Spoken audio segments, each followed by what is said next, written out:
할렐루야. 하나님의 은혜가 가득하길 간절히 소망합니다. 오늘 함께 나눌 말씀은 민수기 30장 1절에서 16절 말씀입니다. 오늘 이 30장 말씀은 서원에 관한 말씀입니다. 서원은 약속이라는 의미를 가지고 있죠. 더 구체적으로 이야기를 해보면 하나님께 무언가를 드리겠다고 자원하는 긍정적인 맹세입니다.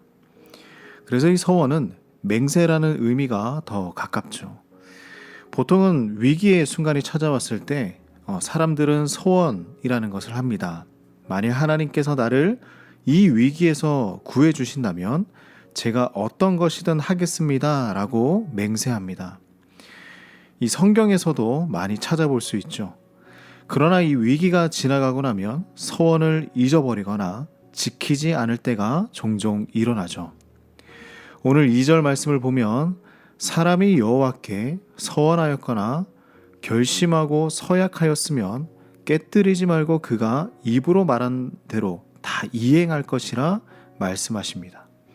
그러므로 서원은 함부로 말해서도 안 되고 함부로 깨뜨려서도 안 되는 것입니다. 서원은 사람이 아닌 하나님에게 하는 것이기 때문이죠.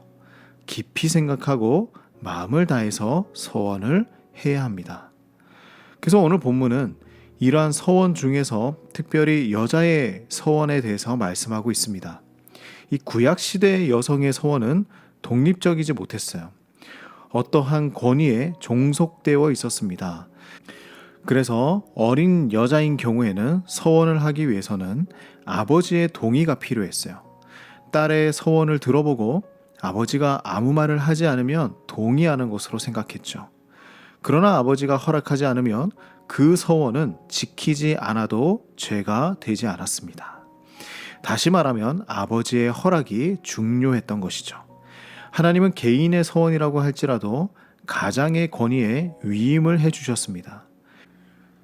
이 사실을 본다면 개인의 신앙적인 결심도 공동체의 질서 안에서 이루어지게 하셨다는 것을 우리는 알 수 있죠. 또 하나, 이때 당시에는 여자가 서약한 경우에는 남편의 허락이 필요했습니다. 이 경우도 아버지의 경우와 같았어요. 남편의 허락을 필요로 했습니다.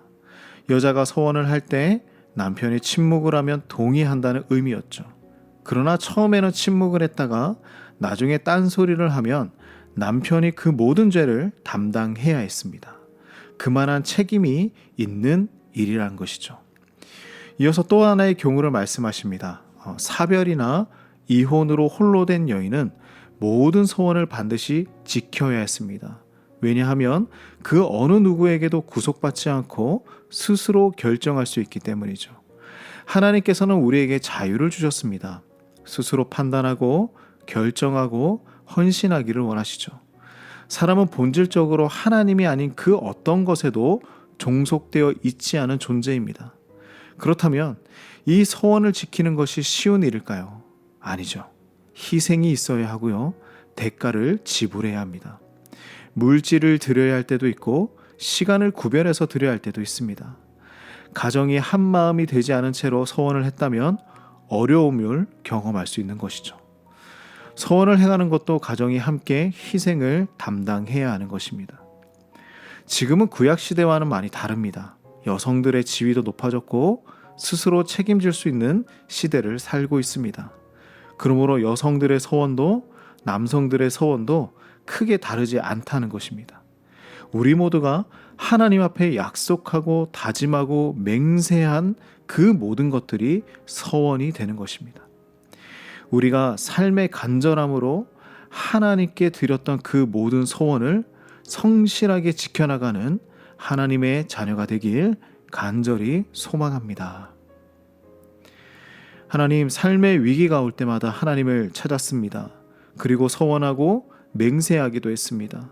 그 어떤 것도 가볍게 여기지 않도록 인도하여 주시고 하나님의 응답하심을 믿고 기도하며 살아갈 수 있도록 우리의 삶을 주관하여 주시옵소서. 예수님의 이름으로 기도드립니다. 아멘.